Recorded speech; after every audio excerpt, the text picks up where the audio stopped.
Our lawmakers are robbing our country of money. They are robbing you of a potential job, local communities of more tax dollars, and are willingly allowing criminals to continue faulty behavior.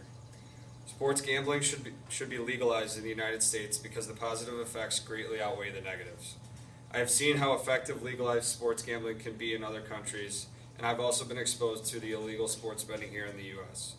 Today I'll explain why sports gambling being abolished is archaic and silly, and why, as U.S. citizens, we should be doing something about it.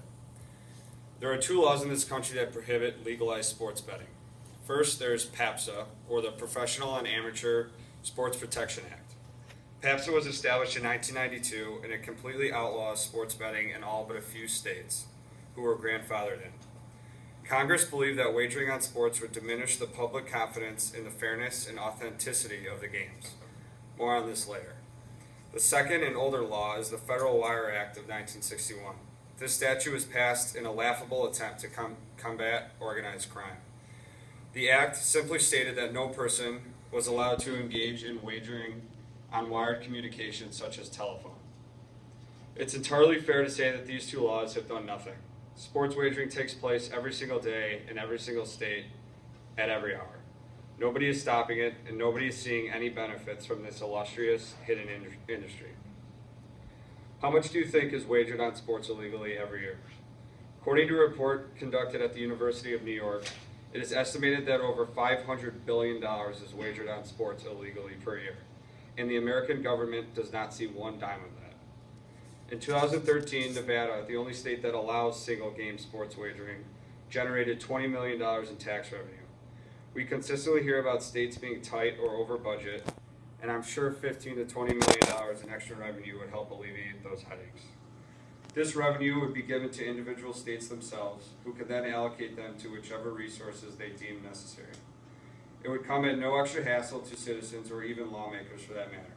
This industry already exists, and instead of seeing dollars of ours given to our communities, they are given to bookies and organized groups. Your future children could have better schools, your parents could be presented better health care packages, or I'm sure for a group of people who are about to enter the workforce, you would love to see insurance premiums decrease or public transportation become more efficient. Nothing about the current system makes sense financially, and that's just one reason. There are a couple of other reasons why sports gambling should be made legal. Job creation and a major decrease in organized crime are two more reasons why this makes so much sense. First, the implementation of making the system legal will result in a clear demand for workers across the country. Job creation and growth is an issue that is constantly at the forefront of this country, and we would see thousands created as a result.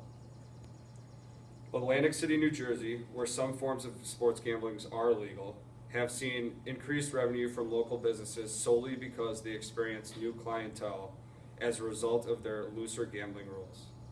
Also, we wouldn't see just one type of job created for one particular group of people. We would see people of all backgrounds with all different skill levels hired.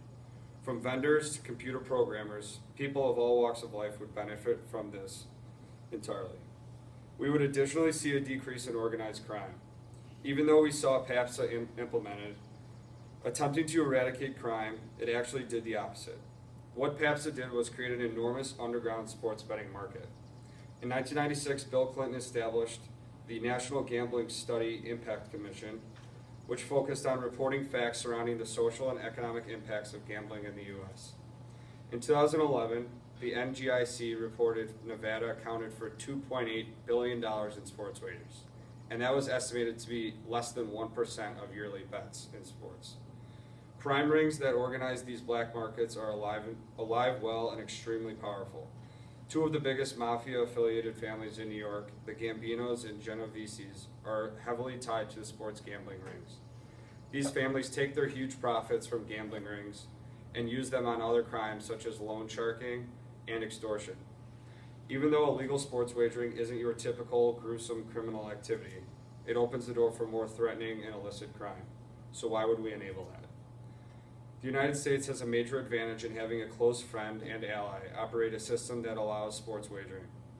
Canada has seen every benefit from which I've touched on today. They have seen additional revenue, job creation, and a decrease in criminal activity. I've seen both sides of the coin. legal there, and illegal here.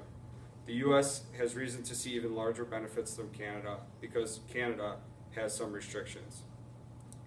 There are questions and concerns about the morality of legalizing sports wagering. Professional sporting leagues believe that it sends a wrong message to the youth of America. I do fundamentally understand this claim. I too believe that kids should realize the value of sports and not think it's all about the bottom line. The thing is, though, this happens anyway, and all kids know that it takes place. Just because it's illegal doesn't mean it's hard for a coach, referee, or athlete to place a bet on a game they're participating in. If they want to do so, they can certainly find the means with relative ease. Therefore, I strongly believe that we should be funding ourselves rather than organized crime groups and make our country stronger. All in all, the legalization of wagering on sports is vital to us as U.S. citizens because we will all see and feel the heightened tax revenues, job creation, and a decrease in criminal activity. For our country, the upsides of this implementation would greatly dwarf the moral downsides in the long run. I urge all of you to go out, contact your local alderman, and make it clear that this is of the utmost importance if we truly want to see a system that works for everyone. I have a strong feeling that we will make this happen, enriching all of our lives as Americans.